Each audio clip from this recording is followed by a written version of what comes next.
ng nagagalit, lahat ng sumisigaw, lahat ng nagsasalita, may kaso na. In fact, I was just talking to Attorney Jimmy. Sabi ko, Attorney Jimmy, may kaso ka ba? O sabi niya, na-dismiss, MR, pending. Attorney Topacio, may kaso. Yung pa, si Ka Eric. Si De Lima, 2 araw yan nakiusap.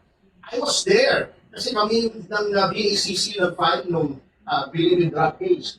We were there nung isa-serve yung warrant. Nakiusap si De Lima, baka pwedeng 2 days muna ako dito to wind up. Hindi siya pinasok. Wala nagpumilit pumasok doon para arrestin siya. Now they're calling for surrender at they are justifying yung pagpasok sa Senate. Kapal ng mukha nito mga to eh. Na kung ano man po ang i-discuss ng iba po tungkol sa opinions ng dissenting justices or even the concurring ones, no? Kami po kasi ang abogado at petitioner doon sa main case at dahil po sa sub judice rule, hindi naman po nararapat na magbigay kami ng aming mga opinion ukol doon. So ihihiwalay ko lang po yung sarili ko doon. Bagamat ano naman, malaya naman tayo mag-discuss ng mga opinion na ang mga Supreme Court Justices na mismo ang Easy lang, sandali lang. nag-iingat lang po tayo out of respect. At finally, kung may mga tanong po kayo ukol kay Senator Bato, pwede niyo po itanong, tanong po sa akin. Huwag lang po kung nasaan siya. Dahil sinasabi ko na po totoo, at ito po ay directed sa ating po kagalang-galing na sekretary ng DOJ. Hindi ko po alam, hindi ko po nais alamin, at ito po ay galing sa puso. At dahil po gusto namin na kami ay makapagsilbi kay Senator Bato in a secluded and academic way, para ho hindi ma-politicize yung aming pag-iisip sa kanyang mga legal defenses. So tanong niyo na po lahat, pero sinasabi ko na po sa inyo, hindi po talaga namin alam kung nasaan si Bato at lagi namin pinagdadasalan ang kanyang kaligtasan. Okay, once again, good morning po sa inyo lahat. Alam ko namang kilala niyo na ako at hindi na masyado maraming palabok. But ito yung panalangin ko na sana pa umaba pa ang buhay ni Atty. Topacio.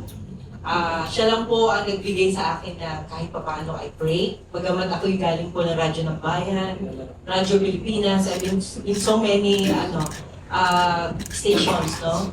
I've been also with Eli Cruz Ramirez sa DZXL.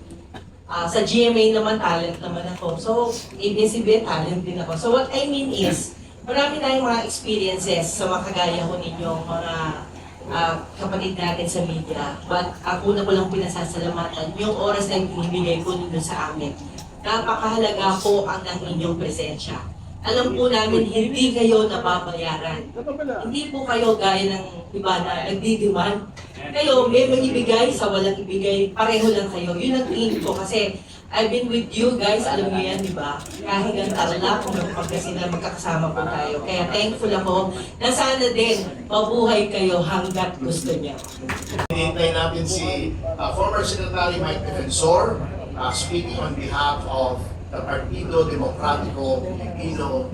Nais po namin ihayag ang aming pagkabahala, ang aming pagkadismaya sa mga pangyayari na nagaganap po ngayon tungkol po sa ating Senado. Unang-una pong nais namin mundirahin ay yung suspicious timing ng paghahain ng mga kaso laban sa mga senador na identified sa majority. Nakita naman po ninyo, at matagal na naman namin sinasabi, ang ombudsman po ngayon ay packet ng Malacanang. At yan po, araw-araw halos ay napatutunayan. Hindi lamang sa mga pahayag ng ating ombudsman, kundi sa paghahain ng mga kaso. Nakita niyo naman po na bagamat laging nakaambaloon as a veiled threat yung mga kaso laban sa mga ibang senador, noong nagkaroon lamang po ng polarization, ng bagong polarization into majority, new majority a new minority, biglang sunod-sunod na naghain ng mga kaso. Sinampahan po, o sasampahan pa lamang, hindi ko alam, nasampahan na ba, ng kaso si Senador Marcoleta. Plunder daw, dahil sa kontribusyon. Sa akin nakakitang plunder dahil sa campaign contribution. Kung tama po yun, wala na pong pwedeng mag-contribute sa kampanya ng kahit sino. Lalong-lalo na kung ang tatakbo ay isang re-electionist or a sitting official na running for another position. Kasi lahat po yan magiging plunder, magiging graft, magiging by reason of his office. Hindi po yan ang intensyon ng election law with respect to campaign contributions. Pero, mine-weaponize po nila yan. Nakita nyo naman ang collusion between supposedly independent bodies, constitutional bodies at ang executive. Bagamat kinapswelto si Marcoleta ng COMELEC, noong sinabi ng ombudsman na maghahain sila, biglang naghayag si Chairman Garcia ng COMELEC ng pakikipagtulungan sila sa ombudsman para sa plunder. Number 2, pati ba naman si Robin Padilla kakasuhan ng obstruction of justice? Anong obstruction? At that time, napakalaki ng question as to whether or not yung warrant ay ng ICC ay pwedeng i-implement dito. At mismong ang DILG, mismong ang presidente nagsabi, there is no order to arrest Senator De La Rosa. Eh bakit obstruction pinalabas siya kasama ni Robin sa premises ng Senado? Does the left hand not know what the right hand is doing? Anong klaseng? Hindi ko maintindihan kung sinong nagtitimon, parang rudderless boat ang ating pamahalaan. Sasabihin ng presidente, walang standing order to arrest. Sasabihin ng NBI director, aarestuhin namin, nakipag-coordinate sa former Senate President. Hinabol si Bato, walang standing order to arrest. Ano ba yung standing order? Habulin si Bato? Yun ang order, habulin nyo. Nakipaghabulan kayo kay Bato. Tapos sasabihin ng DILG, walang standing order. Then you have the DOJ telling the PNP to have a manhunt. Kailan naging under ng DOJ ang PNP? Ang gulo po ng ating gobyerno. Yan po ang nangyayari kung ang liderato, ang mismong chief executive ay hindi alam ang kanyang ginagawa. Ngayon, si Senator Escudero, Senator Villanueva, they're being threatened with cases. Bakit? Because of the pending impeachment trial. Ngayon po lamang po nakita how brazenly the executive interferes. Noong panahon po ni Corona, nakialam ang executive pero may konting discretion pa by way of projects. Ito, kinakasuhan.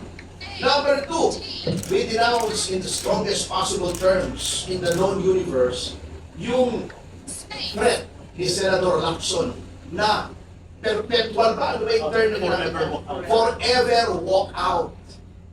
Ang dami-dami na po. I was here last Wednesday as a demonstration of support ng PDP kay Senator Amy Marcos. Although ang instruction sa akin, huwag ka na magsalita, just show yourself there na naka-PDP ka at to convey the unspoken message that PDP is behind the efforts of Senator Amy Marcos. Kaya nandun na po ako.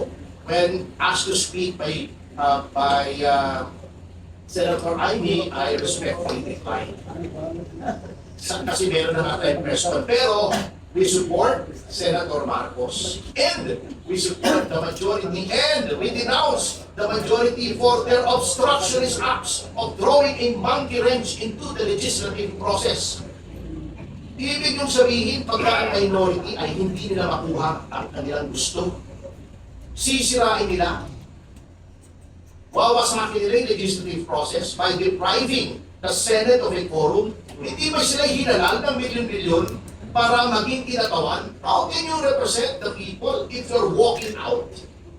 How can you discharge legislative functions if you're walking out? Of course, may mechanism. Ang tingin ko dyan, they're trying to force the issue Kasi under Senate rules, under the rules of any legislature, hindi mo pwedeng i-deprive ng quorum forever ang legislatura. The Senate President, in the case of our Senate, may order the Senate Sergeant at Arms to arrest and bodily bring any member to the plenary in order to constitute a quorum. Siyempre, mabigat kung gagawin mo yun.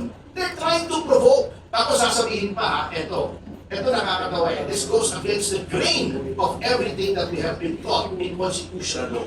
Kaya questionin daw nila yung ginagawa ng majority with respect to the rules. Dahil abuse. Since when has changing the rules been an abuse? Prerogative po yan, exclusive prerogative of either the House or the Senate na palitan ang rules niya. Ngayon, may principle po dyan of justiciability. Hindi ko maintindihan ha. Kasi ang tinuro po sa akin ni Mayor Santa Maria na hindi na sinusunod ngayon, kapag ginagawa pa lang ang batas o any amendment of the rules, hindi pa right for adjudication yan. You cannot go to the Supreme Court. You can only go to the Supreme Court kapag yung batas ay napasa na at or yung rules ay pinasana ng majority. That's when you question it, if you can question it at all. Dahil exclusive yan. Di ba sinabi ni Tito Soto, you see how hypocritical these people are. Sabi ni Tito Soto, the Senate has the exclusive right to make its rules, blah, blah, blah. Pagkatapos ngayon, pupunta daw siya sa Supreme Court para questionin kung bakit hindi pa yung rules. Gusto niya noon, ayaw niyo pakialam ng Supreme Court, noong in-invalidate yung impeachment, kayo gusto niyo pakialam ang Supreme Court. On the same principle, yung acts exclusively belonging to the province of the Senate in performing. And good luck after insulting the Supreme Court, after saying that the members thereof are ignorant, etc. Pupunta ka ngayon sa Supreme Court, good luck. Baka ang mangyari sa kanya pagka sinabi siya, sabihin sa kanya ng Supreme Court, isunod kayo ng Supreme Court, ako pupunta ako. Hindi, sinasabi pa nila, may nagsabi sa akin, pwede ko hindi sundin yung order ng Supreme Court. Bakit pupunta ka sa Supreme Court? Di ba? How hypocritical these people are. Noong panahon ni Trillanes na nakakulong, gusto nila remote participation. Noong panahon ni De Lima nakakulong, remote participation. Ngayon, ayaw nila. And then, someone will say na, pinamadali niyo ba ito? Dahil may makukulong na sa inyo? What a thing to say to your colleagues. That's the problem of electing characters to the Senate. Diba? I will just vary the old saying, diba? When you elect clowns to the Senate, the clowns do not become honorable. The Senate becomes a circus.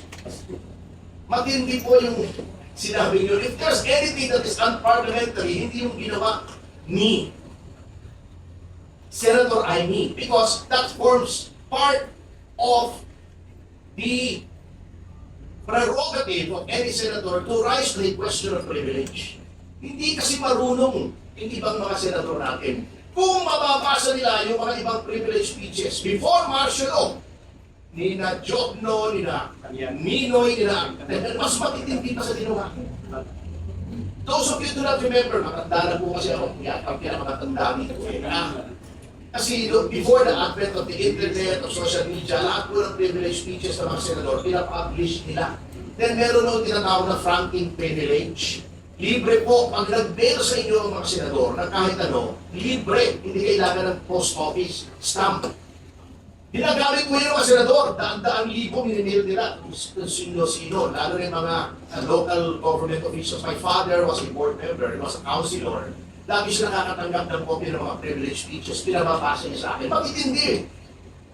Si Ninoy accused President Marcos Sr. of orchestrating the Javi massacre. Ngayon, dinibang, wala naman palang prueba, sabi ni OVP. Hindi po kailangan na may proof doon. Privilege nga yun eh. Why is there such a doctrine as the rubric of privilege? It's to encourage every senator in representation of the millions who voted for him or her na magsalita freely without fear of reprisal except before his peers by way of an ethics committee complaint. Okay. Anyway, to continue with the time permission of my opponent's vote and Mike, actually I was just blabbering about here dahil inintay ka namin. Now that you're here, I can wind up. Anyway, yun po ang concern ng PDP. We are appealing to our senators for sobriety. Yung pinagsasasabi nilang tyranny of the majority, there is no such thing. In a democracy, talagang majority ang nasusunod. Bakit? Pagka nung nanalo pa si BBM, pinasabing tyranny of the majority. That is democracy. The majority rules. Yun po yun. Wala tayong magagawa doon. Those are the rules. And the rules of the Senate are subject to amendment at any time by the will of the majority. Wala pong tyranny dito. Puro kay pokrituhan, puro demagoguery ang pinagsasabi ng minority. Ngayon, I challenge Senator Lacson. Kasi isa pang hipokrito yan eh. Surrender siya, diba? Taon na. Pumirma yata siya dun sa Resolution 44, di ba?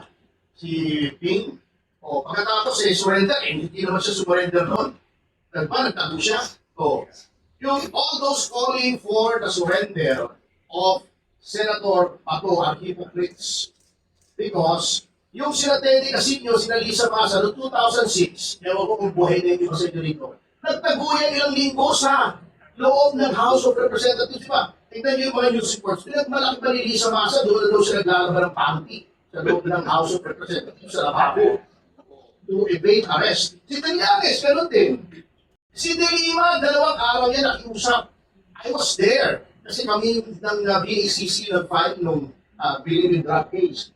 We were there nung isa-serve yung warrant. Nakiusap si De Lima, baka pwedeng 2 days muna ako dito to wind up. Hindi siya pinasok. Wala nagpumilit pumasok doon para arrestin siya. Now they're calling for surrender at they are justifying yung pagpasok sa Senate. Kapal ng mukha nito mga to eh. Grabe.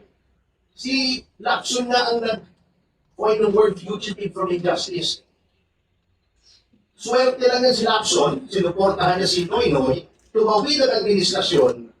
Noong hinrat yung sansyonari niya ng Court of Appeals, yung si Solicitor General Callis, an appeal appointee, did not appeal.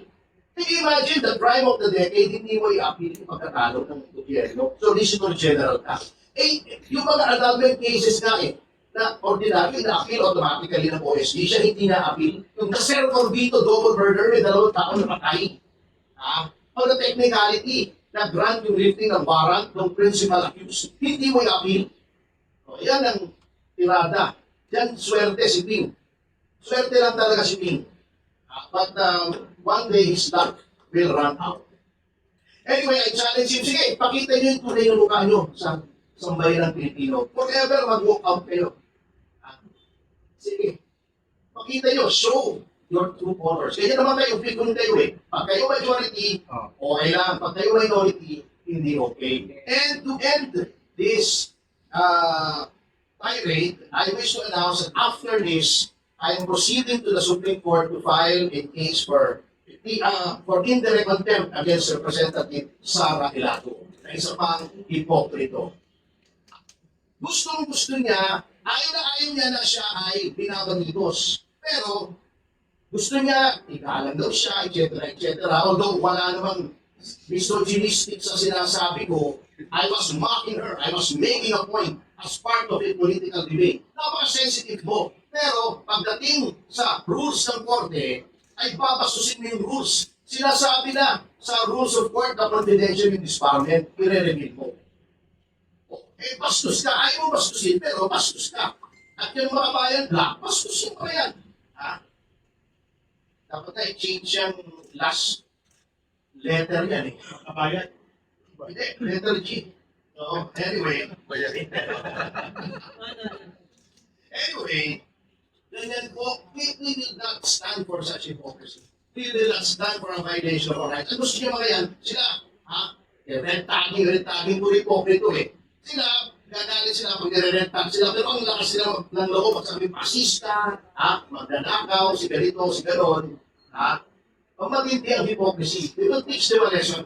And also in the words, that's the point though, because I know you're anticipating the talk of Secretary Defensor. It's a civil suit against actress Jasmine Curtis is also in the works.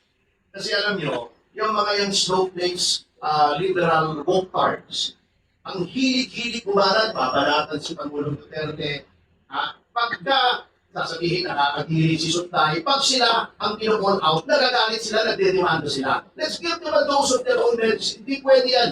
Ano? Kayo lang ang pwede pumatikos. Kami hindi pwede mag-respond. Demanda nyo. Magdemandahan tayo forever. O, kung di forever walk out, forever demandahan tayo. I will not stand for such hypocrisy. If only to make a point na hindi pwede yung mindset nyo na kayo lang ang pwedeng mamintas, ayaw na mapipintasan. That's genius. I will not stand for that. And I will stand up for my rights. Anyway, maraming salamat po. And now, I turn over the floor. Baka bigla siya sumagaw na, I have the floor! Magalit na. Bigla ko sigawa na, I have the floor! Magkamayan pa kami mamaya. I want to give the floor or to yield the floor over to our boss, our idol, our inspiration, former Secretary Mike Defensor. Thank you so much. Attorney Ferdy, maraming salamat. And of course, ito sa mga, lahat na kasama natin dito, mga aktibong kumikilos tungkol dito sa corruption na nangyari dito sa ating bansa. Alam niyo, sa sitwasyon natin ngayon, bigit kumulang 40 na kaming nakasuhan. Sa flood control scandal, ang nakakasuhan pa lang, at least the prominent names, 6. Kasama na ho dyan si Alcantara, si Bernardo, at saka si Bryce, na naging state witness pa. Pero yung lahat na nagagalit, lahat ng sumisigaw, lahat ng nagsasalita, may kaso na. In fact, I was just talking to Attorney Jimmy. Sabi ko, Attorney Jimmy, may kaso ka ba? O sabi niya, na-dismiss, MR, pending. Attorney Topacio, may kaso. Yung pa, si Ka Eric, dami, sukilin ko ng ano eh. Tatlo, ayun, si Ka Eric. So, ang punto ko dito, itong mga taong itong lahat, wala naman kaming ginagawang sasabihin mong illegal. Kung hindi nagsasalita kami at galit kami sa korupsyon. At tingin ko, kami ay kumakatawan sa sentimiento ng lahat, hindi lang marami, ng lahat ng Pilipino na gusto ng hustisya, na gusto makulong ang mga nagnakaw at gustong maibalik ang perang ninakaw sa ating bansa. So kung titignan po natin sa ngayon, grabe ang naging SWS survey. Tingnan niyo ho, minus 15 nationwide. Pagdating mo dun sa mga bata, 18 to 24, nasa negative 17. Yung 25 to 40 ay nasa 40%. Galit. Pagdating, sabi nila, ay, kayo lang mga galit, yung mga bobo, ang nagagalit sa gobyerno. Alam nyo, sa mga college graduates, and those that have higher degrees, higher learning, nasa negative 37, ang galit. At pag tinignan nyo on a regional basis, negative 40 ang Mindanao, consistently, galit ang Mindanao. Ang nakakagulat, humahabol ang Metro Manila, negative 31%. Ang Metro Manila. Tinalo na ng Metro Manila ang Visayas. Bakit o ganito ang survey? Dahil galit ang tao. At yung galit na yan din ang nagpapakita ng suporta sa Senado, sa 13 senators of the majority of the Senate today. Bakit? Hindi ho dahil sa impeachment yan. Walang problemang impeachment. They don't have the numbers and they cannot impeach Vice President Inday Sara Duterte. Hindi ho yan dahil sa Constituent Assembly. They don't have the numbers at hindi nila kayang baguhin ang saligang batas. Yan po, ang away sa Senado ay dahil sa Blue Ribbon Committee. Yan talaga ang nagiging away. At yan po ay dahil sa ayaw nilang ilabas ang 18 Marines. Yung sinasabing delivery 3 times a week, minimum 500 million, maximum 4 billion pesos. Huwag na natin isipin, yung maximum 1 billion per delivery na lang. Sa isang buwan, 12 billion pesos ang nawawalang ponto ng ating ang tinakaw sa kaban ng ating bansa. Ayaw ng Blue Ribbon Committee na magsalita at ipatawag si E.S. Bersami, si Secretary Pangandaman, si Yusek Adrian Bersami, Yusek Raigip Olivar. Yan yung 8 billion na nanggaling mismo kay Senator Ping Lacson. Ang sabi niya, niloko daw ang presidente, batay sa sulat ni Yusek Bernardo. At ang sabi niya, yung 8 billion nasa 4 na taon ko. Hindi magsalitay natin, pakinggan natin kung anong sasabihin.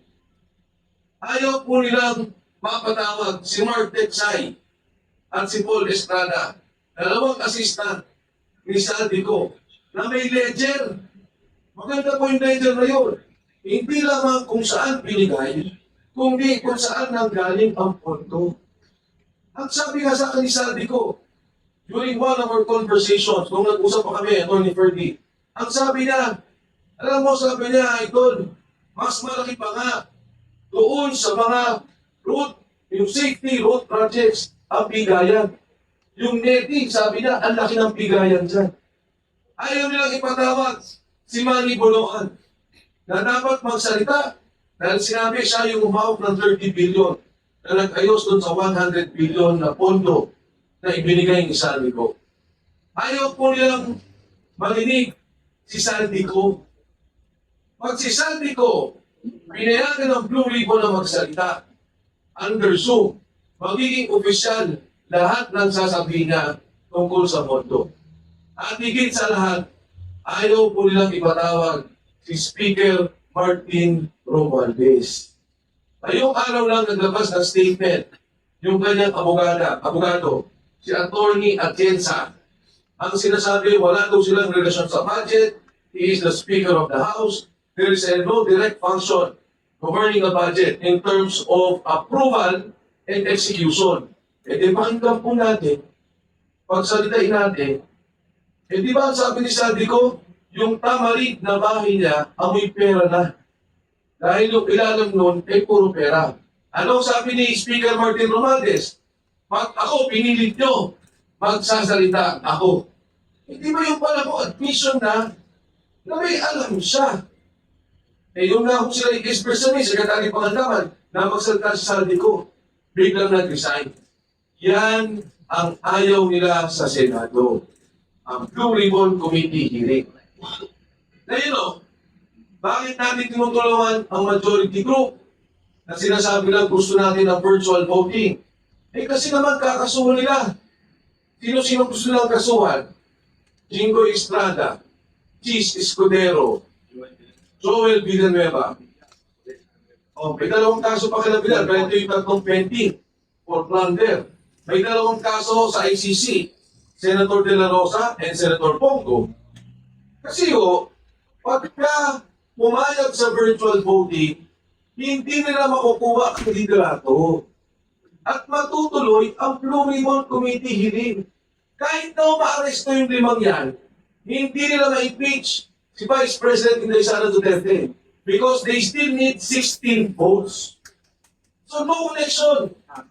Pag inaresto, but with a majority, they can now change the leadership of the Senate.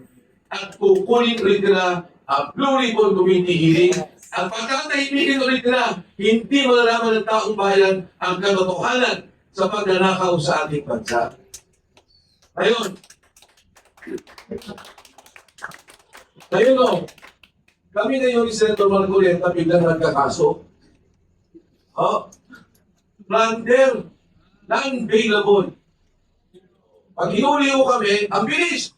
Yun na sinasabi ko, kaming 40, yung mga nagsasalita, wala akong kaming sinasabi mag-armas tayo, mag-revolusyon tayo, pumatay tayo. Sinasabi lang namin, may pagnanakaw. Ulihin niyo yung magnanakaw, galit kami dyan.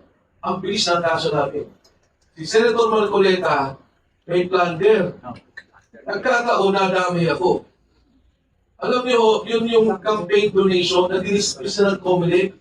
Donation. Dinismiss ng COMELEC, tanto kami na nagkaroon ng campaign donation kay Senator Marcoleta. Dinikit nila yun. Ginawang plunder. Yun lang mo yun. Ang plunder, kailangan pondo ng gobyerno, ninakaw natin. O kung di kaya, yung case ni Erap, may binigay na pera, pagkatapos may kapalit. Eh wala namang kapalit. Wala namang hiningi. Nung ibinigay at tinulungan si Senator Marcoleta, ang standing niya sa survey number 23. Hindi mo nga alam na mananalo si Senator Marcoleta. Ngayon, kinakaso kami at binapabilis ang kaso. Ang sabi ko nga, kung may nagawa akong pagkakamali, kumain ako ng hopya sa opisina ni Senator Marcoleta. Yun ang kapalit. Kaya kinain yung Pwede yung hopya ni Marcoleta, hindi ako siya may-ari. Regalo din sa opisina niya ang galing. Dahil nung nakita siyang kumakain sa kongreso ng hopya, yung mga supporter niya natutuwa, nagpapadala ng mga hopya-hopya. Mahilig siya kasi doon. Oo, nakita ko, hindi naman masarap.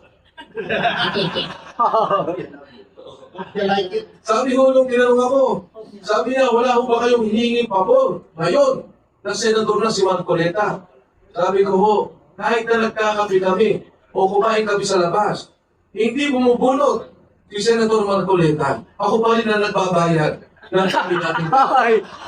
Sabi ko, ako pa rin ang kaya. Ganyan ang klase na nangyayari sa atin ngayon. Ang sabi ko nung una, silent martial law. Pero ang katotohanan no, ang mas tamang term daw ay undeclared martial law. Kaya ako kayo na nandito ngayon, yung mga vloggers, damay na rin kayong lahat. Alam yan, pinanginan na kayo ng NBI. Pagkakasama-sama na tayo. 40 ho ngayon ang kinasuhan. Dito sa aking kaliwa, sa aking kanan, may mga kaso to. At wala kaming naging kasalanan kung di ilabas lang ang sentimento ng ating bansa. Ilabas ang sentimento ng taong bayan. Yung korupsyon, imbestigahan, ikulong ang mga nagnakaw, at ibalik ang pondo ng bayan. Hindi kami matatakot, hindi nyo kami matatakot, at kami patuloy na lalaban. Magandang umaga po sa inyo lahat. Yes! Yes!